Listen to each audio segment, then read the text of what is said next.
Let's get down to the strip. What should I order? 888 ride. Yeah, I'm in.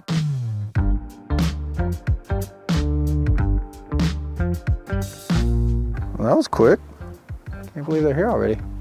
Time out, Tuck? No way. Good to see you, man. Good to see me. I mean, is everything all right? It's really good to see you. Okay. The driving thing, it's not how I know you, but.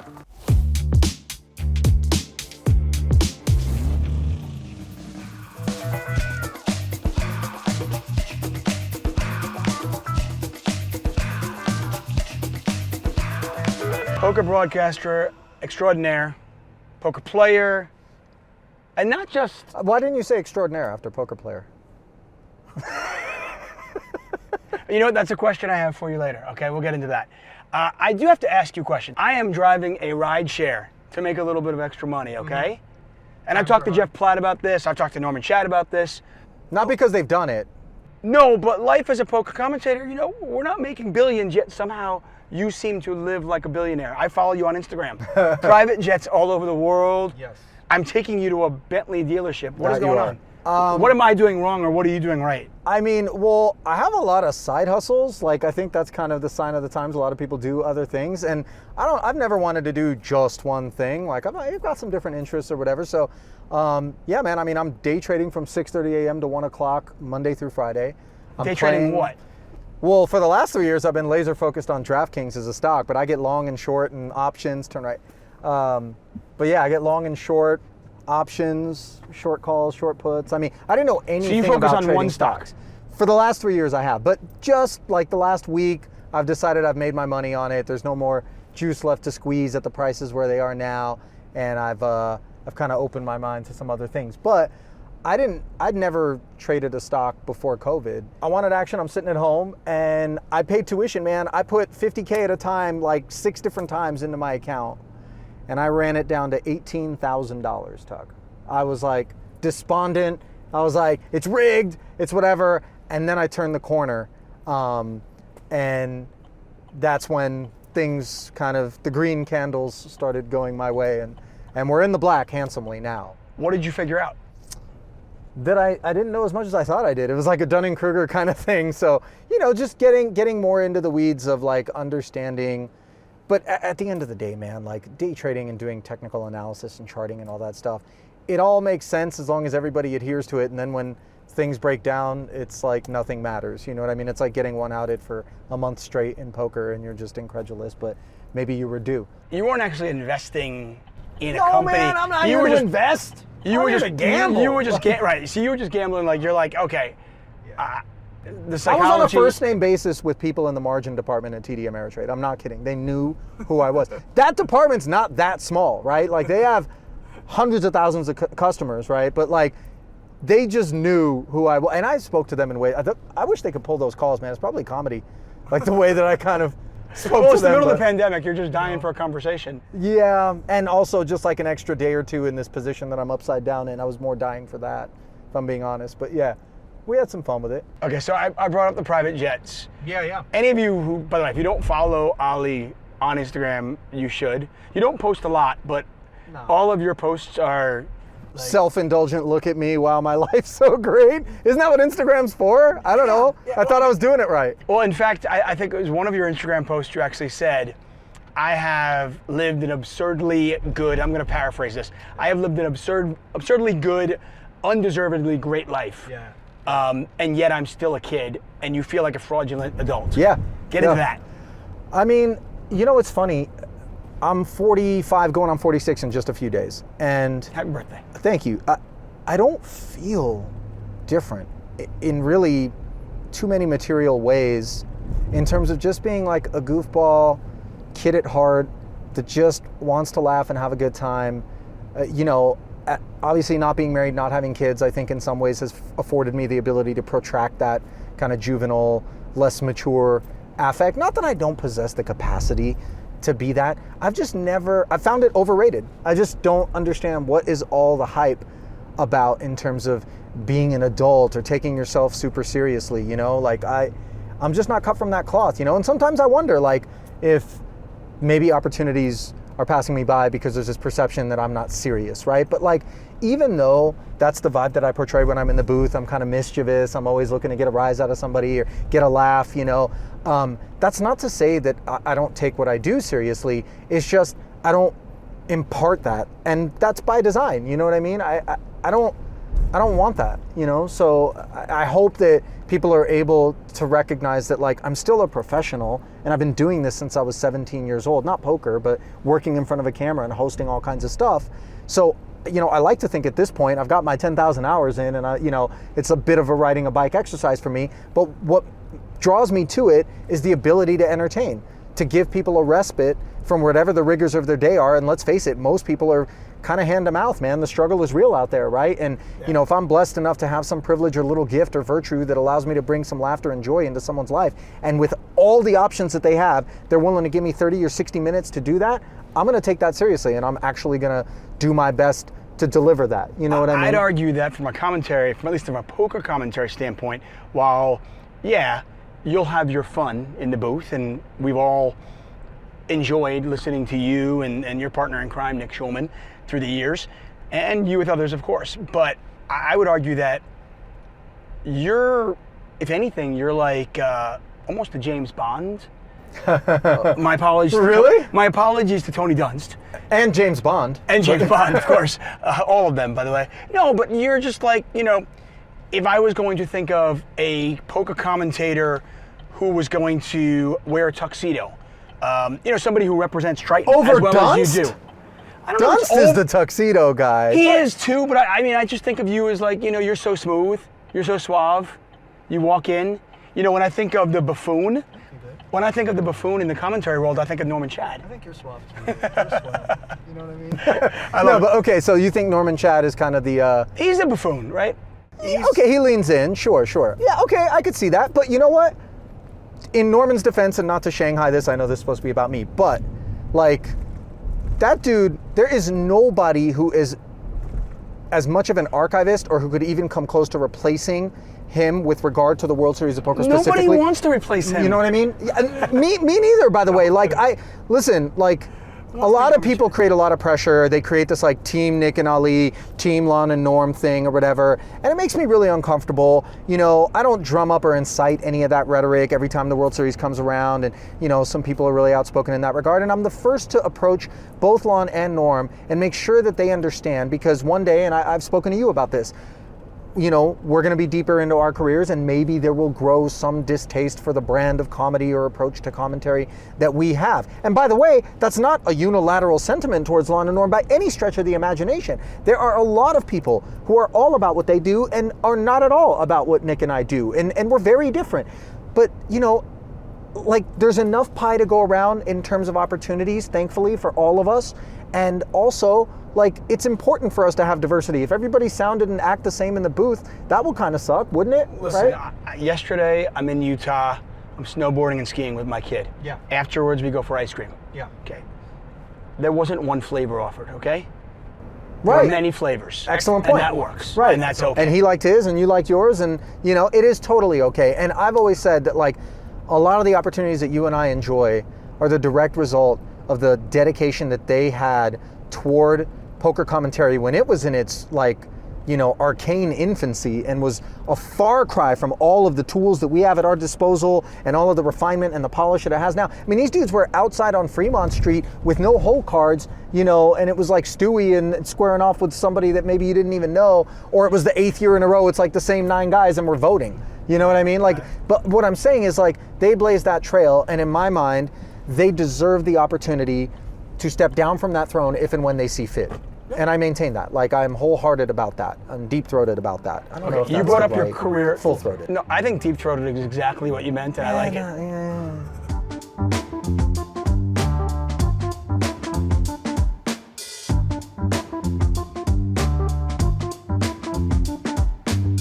Let's go back to the start of your poker career. Sure. I know you were a poker player out of the Bay Area. Yep. 2003, you go on a Party Poker Millions cruise. Yeah. And you meet Maury Eskandani. Yeah. By the way, I had dinner with Maury in 2007 at Bally's Steakhouse, okay, which is now the Binions, of course. Okay. And I was trying to get in with him, you know? And he told me about, hey, listen, watch Ollie. Yeah, that's what, I swear. And he goes, Wow. I don't know if he would say that now. He might regret that.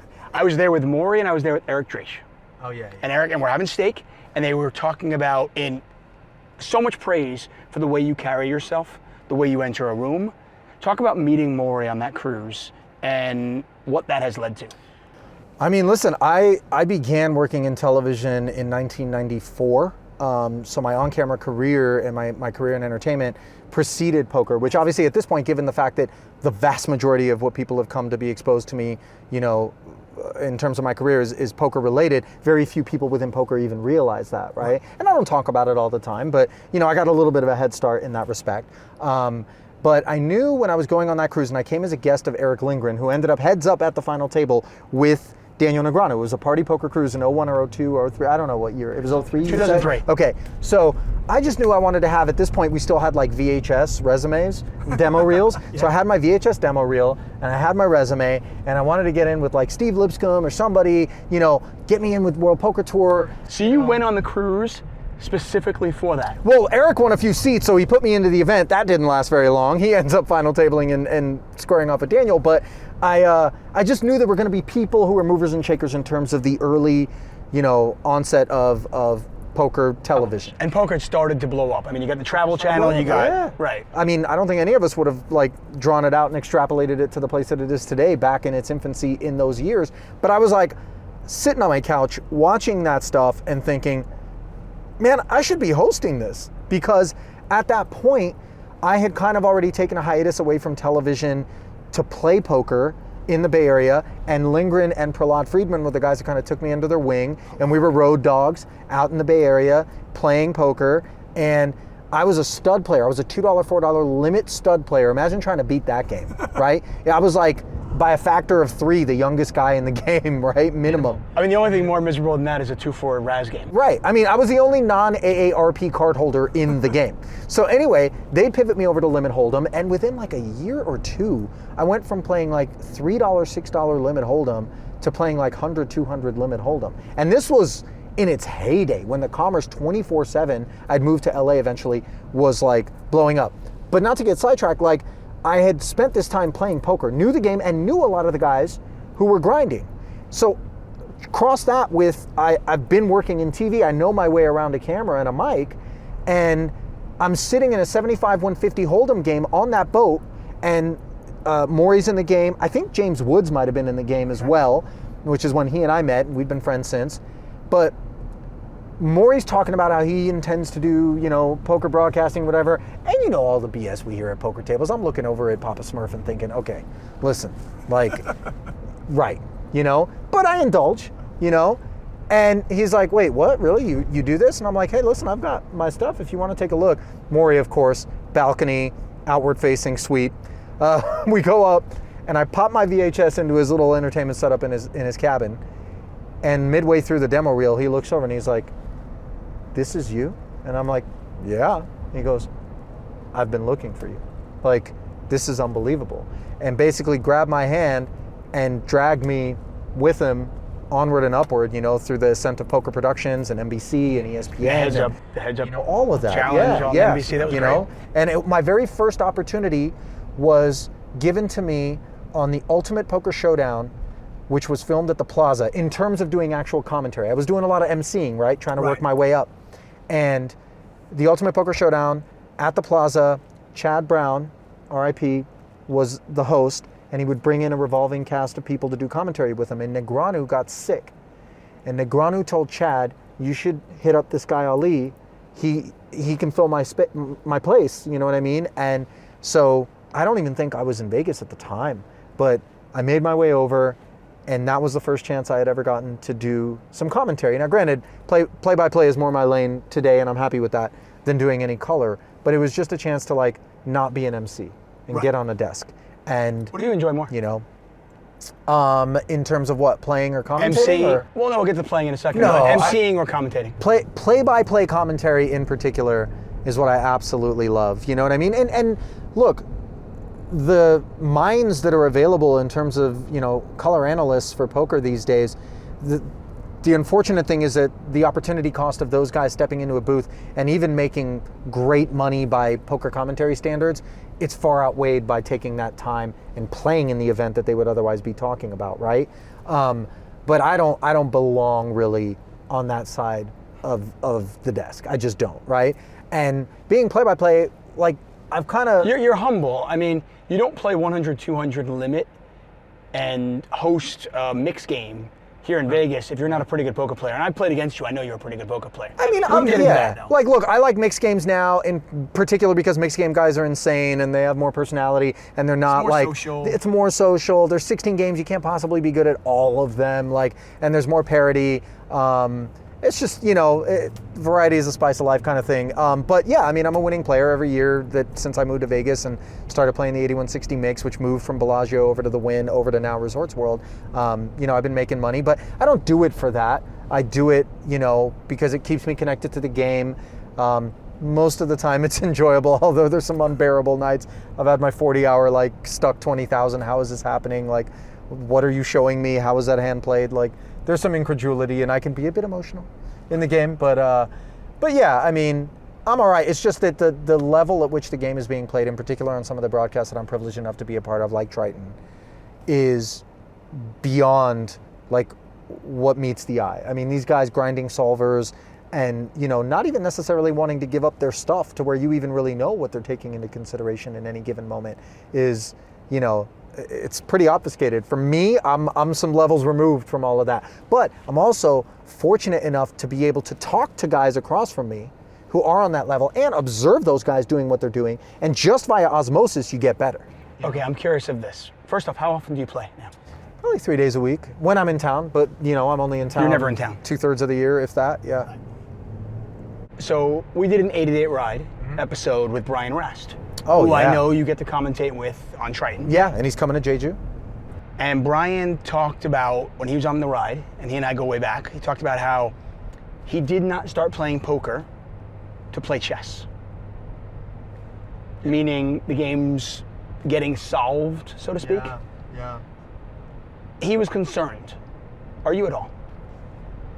Man, every time I express concern with respect to poker, it just proves me wrong. It is a nuclear cockroach. I talk about just the economics of it, right? I mean, money... Where do you come up with these words? Those are the only things that survive after a nuclear holocaust is cockroaches, and poker's been through the thick and the thin, Dave. I mean, right? The UB scandals and Black Friday and all of it, and bots and now multi-accounting and all these other crazy scandals, and it just persists. Think about the amount of money that has been sucked out of the aggregate poker economy through tournament rake, cash game rake, online rake of both varieties, right? Dudes punting off at strip clubs, dudes freaking punting off in the pit, massages, toke, life expenses for the guys that are grinding.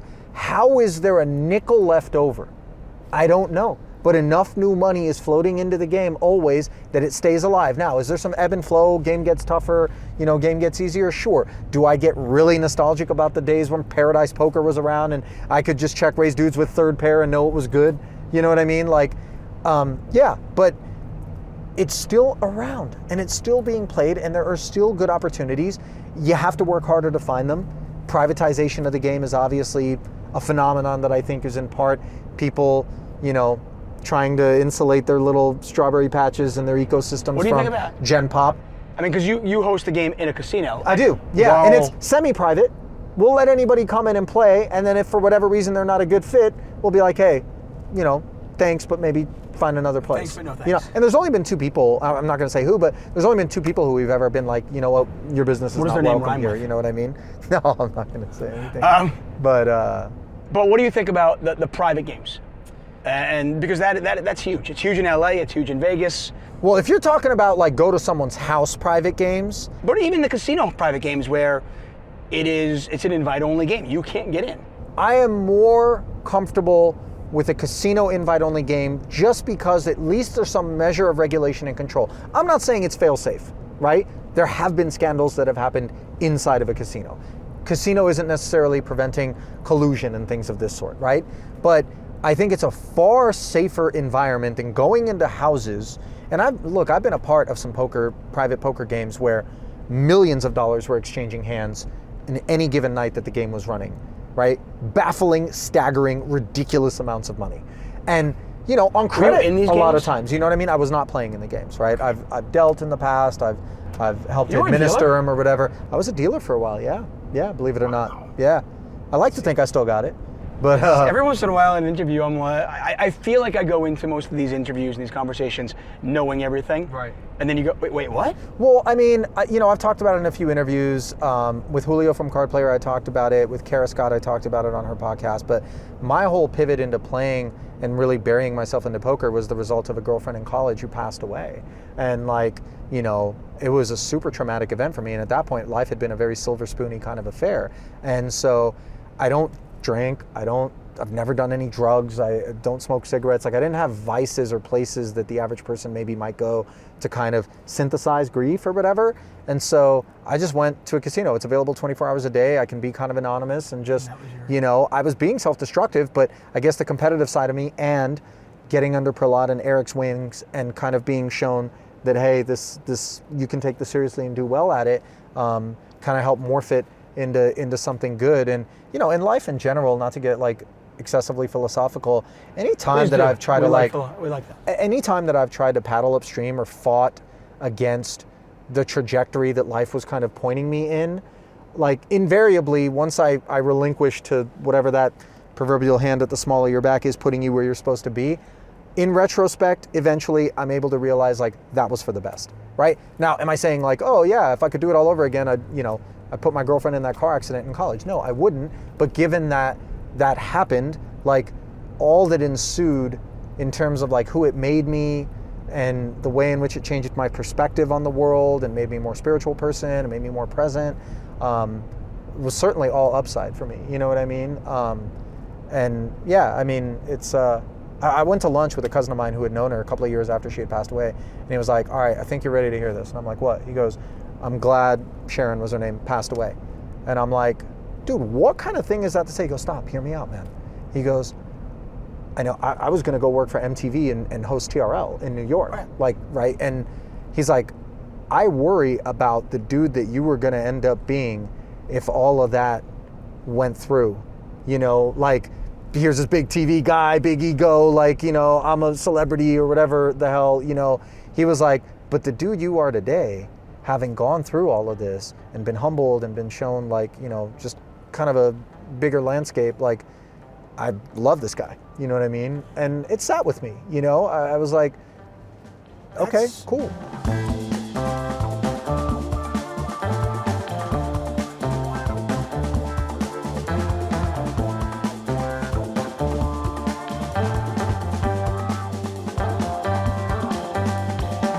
I mean, it's such an interesting perspective because, you know, we all think when we're young, we have this path in our minds of where we're going to go. And it never goes that way. If you're lucky. Right. If you're lucky, it doesn't go that way. Yeah, exactly. And to think, because MTV back then, that was cool. Right now, nobody is like, what's MTV? Bro, Carson Daly, that could have been me. You know what I mean? Like, I remember finishing a session at the casino and going and checking out with like a Yoo-hoo and a banana at a grocery store and looking up at the cover of Teen People, and there he was, and I'm thinking to myself like, and I just got done playing 6-12 Hold'em or something. You're 22? You know what I mean? Yeah, man, I was super young. I couldn't have been a day over, 22, 23, I want to say, because I was 20 when she passed away. Yeah, right around there. Yeah, it was a lot, you know. 25 years later, you still think about her a lot? No, I don't. I mean, when the day comes up, like it'll jog my memory. But you know, I mean, it's not as though like it isn't ever present in the form of the influence it had over kind of shaping my character. And by the way, I'm not pitching a perfect game by any stretch of the imagination. I still make mistakes. I'm still figuring out as I go. There's no omnipotence here. I hate when people try to like indoctrinate you with whatever ideology that they have about what the right way to be is in life, and you need to go read this book and do this thing and all of that. And I think you're kind of preying upon people who really deserve an opportunity maybe to kind of go through it and by virtue of their experiences arrive at whatever the right path is for them. It's not a one-size-fits-all kind of solution, you know what I mean? And I think if you're lucky, you will go through some tragedies and you will go through some adversity and you will have challenges and hardships because, dude, if it was sunny every single day, I wouldn't appreciate it. But thanks to the fact that it does rain and get cold and there's seasons and it gets shitty out, like, you know, I cherish and covet like these. Hey, my grandfather used to say this to me, and I know he stole it from somebody else, but without the salt, sugar's not so sweet. 100%, man. And, you know, in various iterations, you hear these sort of fortune cookie kind of like proverbs, but they're true, man. Right. They just ring true. They persist for a reason, you know? And like, or even the other one where it's like more money, more problems, or all this stuff. Like, you know, there is a point at which, and there's all kinds of research that's been done on this, right? That, you know, there's waypoints where I'm like, I need to stop and smell the coffee because I am living a life that one day I used to just dream about. But I'm a little bit terrified at arrival because for me, it's about the journey. It's not about any given destination. Like I want to push the goalpost back further and further and further. Some people look at that and go, that must be exhausting. And I respect and appreciate that notion. But I thrive in the pursuit, in the hunger, in the chase, in that hunt for whatever it is. You know what I mean? Okay, so you brought up two things. I want to go down these paths. Sure. Number one, you brought up fear. Is there terrified? Is there something that scares you now? Is there a fear that you have?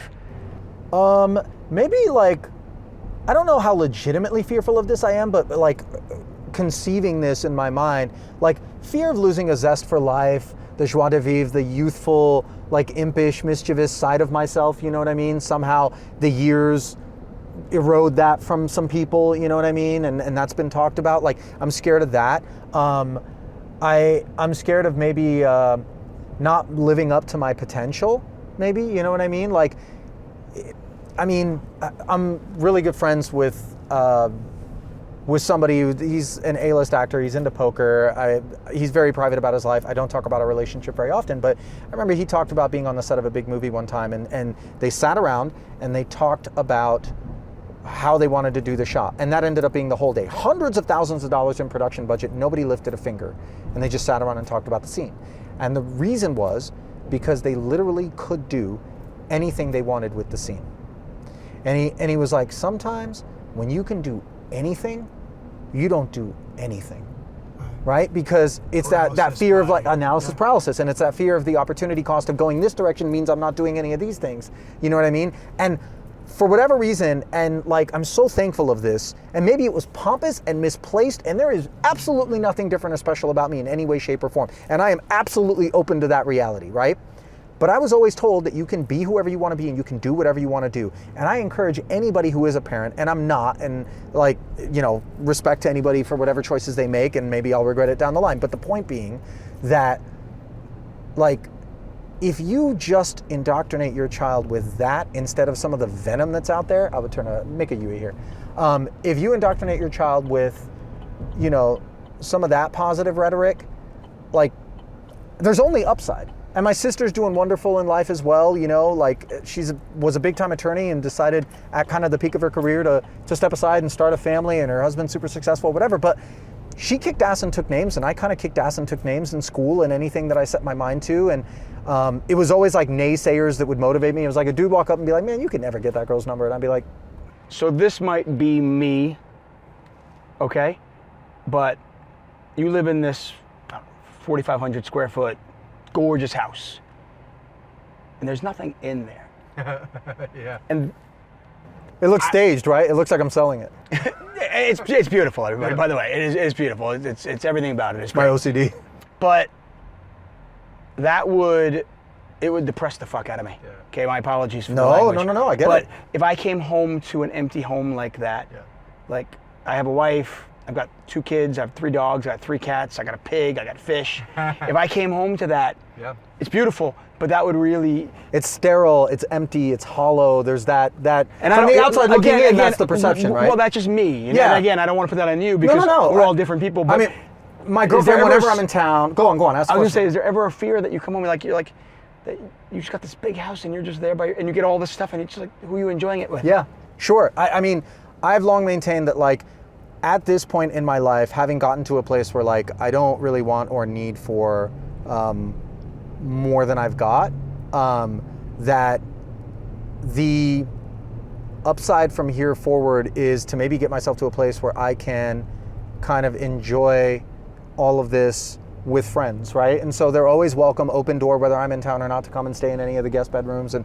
hang out. Vegas is not a hard sell or whatever. When I do come back, my girlfriend's always there, so she's staying with me, so it's not quite as lifeless as it feels. But I hear what you're saying, you know what I mean? And I do try to stay mindful of, you know, what's really motivating me. Like, I bought this Bentley recently, and I bought a Lamborghini for my 29th birthday, and that was the last time I had kind of one of these self-indulgent things. But I took stock of, why am I doing this? Is this intrinsically motivated? Is this the pure, like, I love cars, which I do. By the way, right over here, we're going to the Ferrari dealership. Of course we are. Like, we're not. Of course we are. I gotta pick something up. Not a car. Like, I'm trying to make sure that I'm doing what I'm doing, driven not by like making some high score or just stacking chips and dollars, but like making sure that I'm enjoying it. Because at the end of the day, what we're all really trying to do is be happy. And as long as we're not doing that at the expense of anyone else or our own well-being or happiness, then more power to you. You know what I mean? And if I can bring a tiny slice of happiness or joy into someone's life because they're going to watch me for 30 or 60 minutes do something, you know, on television, then like that's my way of leaving it better than I found it. Okay, well, more Ali Nejad. He's got to run into the I do. dealership. It's a legitimate Take thing. care of this. And by the way, if you want to bring a little bit, bro, don't be that guy. If you want to bring a little bit of slice of happiness into my life, Yeah. a Maserati, Right. a Lamborghini. Doesn't have to be new. Just It doesn't anything, have to be new. Just anything on the lot. I mean, if it right? runs, that's it. Well, runs is rich. Well, let me see what I can. I'm gonna go to service. Maybe we can take somebody else's home. Just give me a second.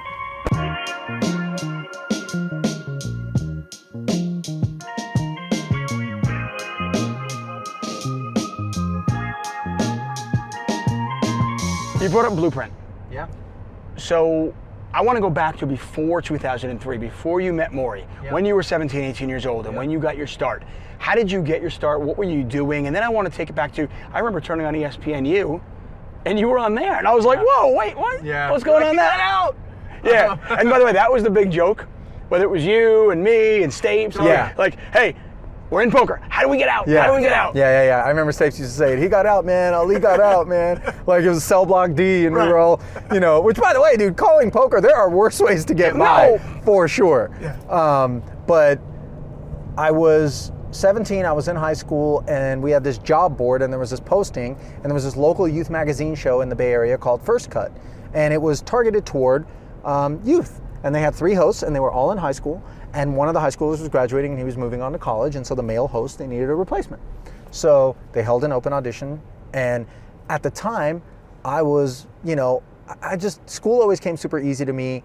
And so like within the first 5 or 10 minutes, I'd be like, okay, I got this figured out. And I just look for ways to clown around. Let's play table football. Let's joke. Let's make fun of the teacher behind her back. Were you like, popular in any school? all of that. Yeah, I want to say I was pretty popular. Okay. Yeah. But I mean, I wasn't one of those guys who just stuck with the popular crew. I hung out with like everybody, you know? And so it was tough to put me, and this was threatening, I think, to a lot of people socially in high school because they want to be like, you're the, you know, jock, or you're the math nerd, or you're the, you know, thespian. Like what? But I was just like, yeah, I kind of am cool with a bunch of people in all these different lanes. Were you the school MC back then? I was. Right. So I did the sports commentary for the school, and I did the video yearbook hosting. And so my friends were like, dude, you should go out for this gig. I never looked at the job board, and they was like, oh yeah, this looks interesting. So being a goob, I was just like, I got this, you know? But I never expected. I showed up. There were people with headshots, resumes that had like done work. And I'm looking around and I'm like, I'm filling out this questionnaire, and I'm like, with a jumbo crayon, I like soccer. Like, I don't know, man, you know? But as opposed to try to figure out what I thought they wanted and be that, I was just me. And that's why I've never done any acting, is because why this job appeals to me is because for whatever reason, me being me tends to go over well. So I'm just being the dude that I would be anyway, with a mic on or a camera in front of my face and talking about, privileged enough to be talking about mostly things I'm into anyway. So you're gonna pay me for that? Ergo, that college football show, I would have paid to do that show. Right. That show was, you mean you're gonna fly me around to the cathedrals of the game for marquee matchups, and I'm in with ESPN, and I get to be on the field, and I get to hang out with the players and the coaches, and I get to go and check out the town and eat at a cool restaurant and do something unique to this place, and then go home, and I get to do that every week of the college football season? Yeah. yeah, how much? Like, for the package? They're like, no, we'll pay you. I'm like, yeah, you will. Like, it was insane. I was just a kid in a candy store on that show. And in a lot of ways, once you get to that place in your career where you can say no, and I respect that sometimes people are in a place where economically speaking, you can't. Like, but when you get to that place, it is so liberating and it is so wonderful to be able to then guide yourself only toward the stuff that speaks to you.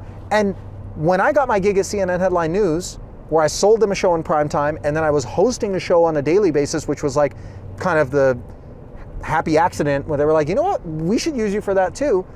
That was, by all accounts, for people who do what we do in terms of being a host, that's the mountaintop. You have a 401k and you're at a reputable corporation and you're on, you know, a major cable network and you have your own show on daytime live and you have your own show in primetime. And you know what, man?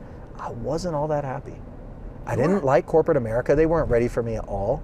Like, because I spoke my mind and I was being myself and it was super threatening. And when I saw bullshit, I blew the whistle on it. And you know what I mean? Like, it didn't go over well. And I was just like, dude, you guys kind of bait and switch me. I left the most fun job I've ever had, which was that ESPN college football gig, where, you know, I'm thinking, okay, this is a natural progression. And I couldn't go back because they backfilled my position. But, you know, I was just like, dude, this kind of isn't for me. And everyone thought I was crazy, man. My agents thought I was crazy. Everybody but I was like, dude, I'm not. It wasn't your thing. I was going to ask you, so how close were you to not being a poker commentator? I mean, how close were you to just, you know, being a guy, I turn the TV on and you're hosting some, you know, whatever. Yeah. I mean, look, America's Got Talent. I mean, because you're that guy. You're the America's Got Talent. I was on MC. the audition to host American Idol Okay, before Seacrest got it. I remember that. No, I mean, but you I've gone out basically for some are- big gigs, man. You are the Iranian American version of Ryan Seacrest, right? Yes. I mean, not at this point, because obviously I'm mostly doing poker. And it's weird, man. I have this like strange relationship with poker because I've never respected or considered it a legitimate vertical in terms of the ambitions and aspirations I had becoming a television talent, right?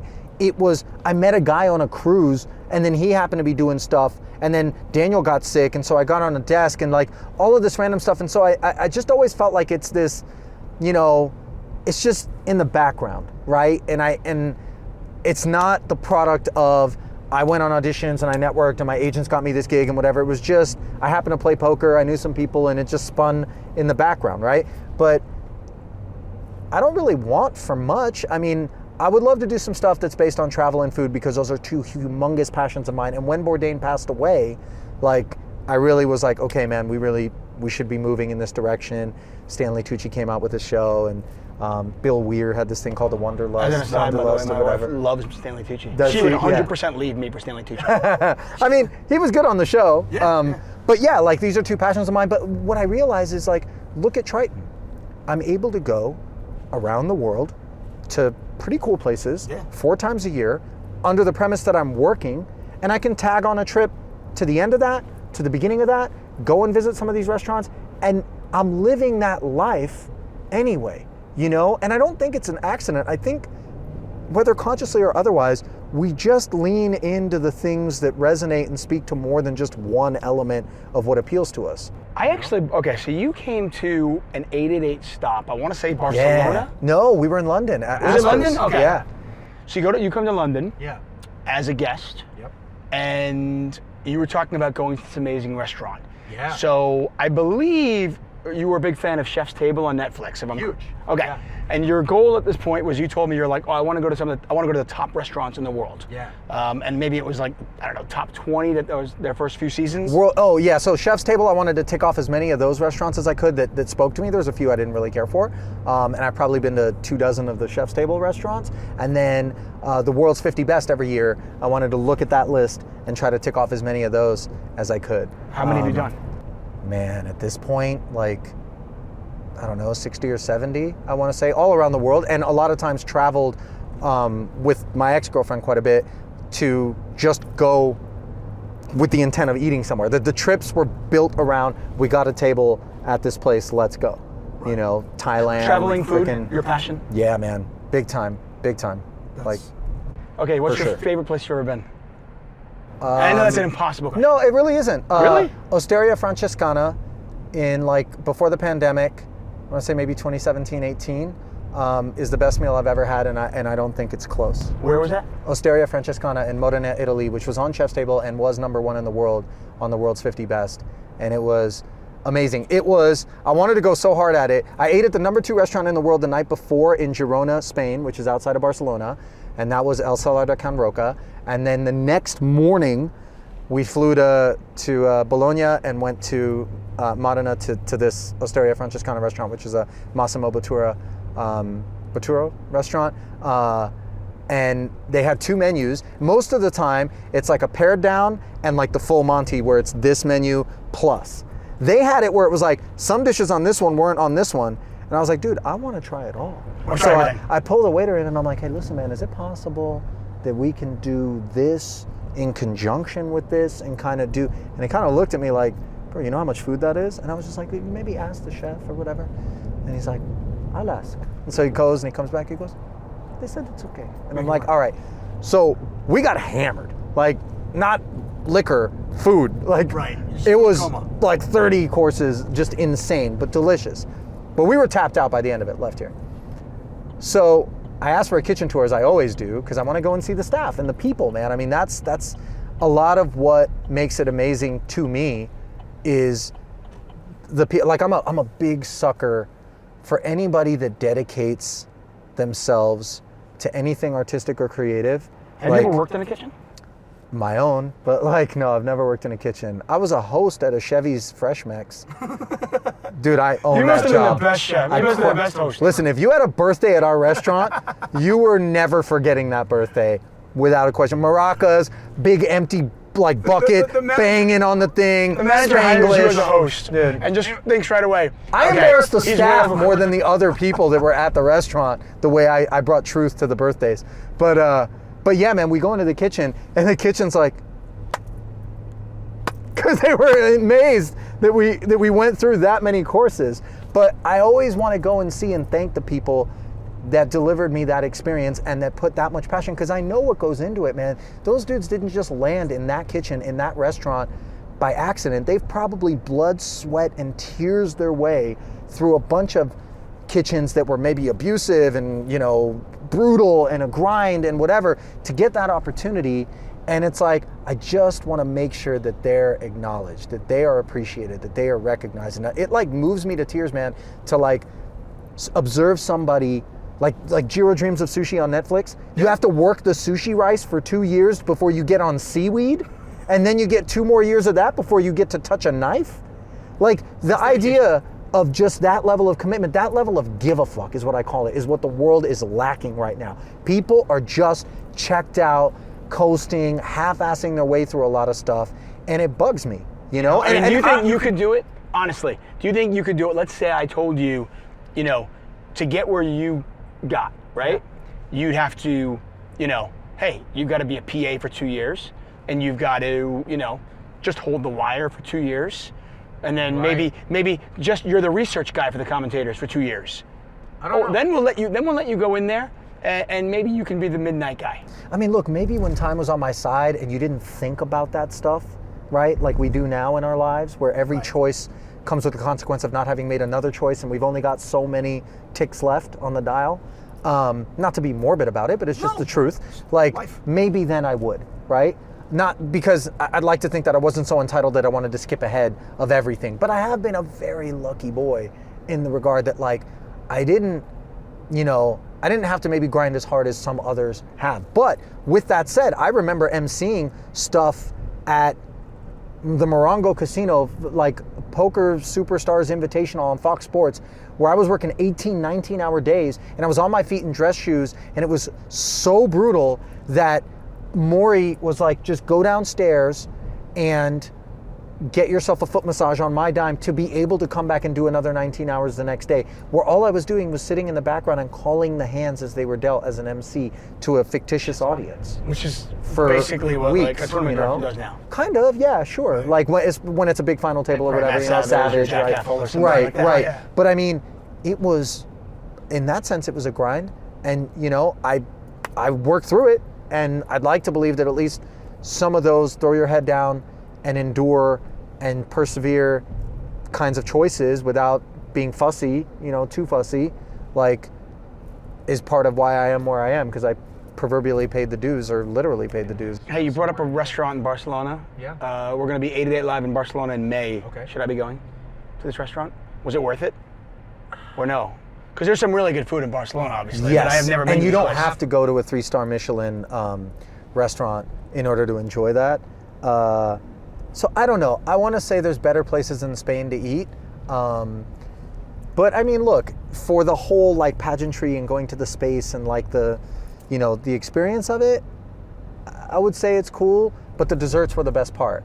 And it's because this guy Jordi, who's part of the brothers that work there, is like this amazing pastry chef. But if I wasn't doing poker commentary, man, for sure I would be a chef. That is, I know already. Oh, you can pull up to the gate. You'd be a chef. I'd be a chef, yeah. Okay, well, that answers one of my questions, which is always, I mean, it's the question everybody asks. Like, if you weren't doing this, what would you do? Well, what's your answer? Ah, man. Would you be working security here in this community? Probably, yeah, almost definitely.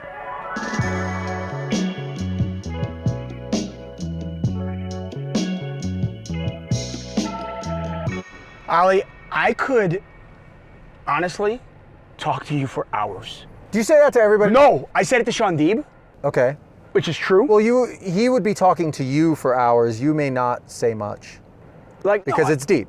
Yeah, and Deeb and I go way back. Like there are some. I mean, listen, I genuinely pick people to do the 8 ride with that I think our audience are going to find interesting, and that I like, and that I want to learn more about. Sure. So for the most part, yeah, I could talk to them for hours. But the powers that be tell me that these things have to be like an hour or shorter. But I could genuinely I have a list of things that I could talk to, and I got to I think a quarter of this list. No, that's my bad then. No, dude, we'll do another one. Okay. We can maybe we'll do a part 2. Okay. I mean, Norman Chang got 2 parts. He did? I feel like Well, now I definitely need 2 parts. Right, we could do 2 parts. Anyway, dude, thank you so much. Of course, I appreciate man. My pleasure.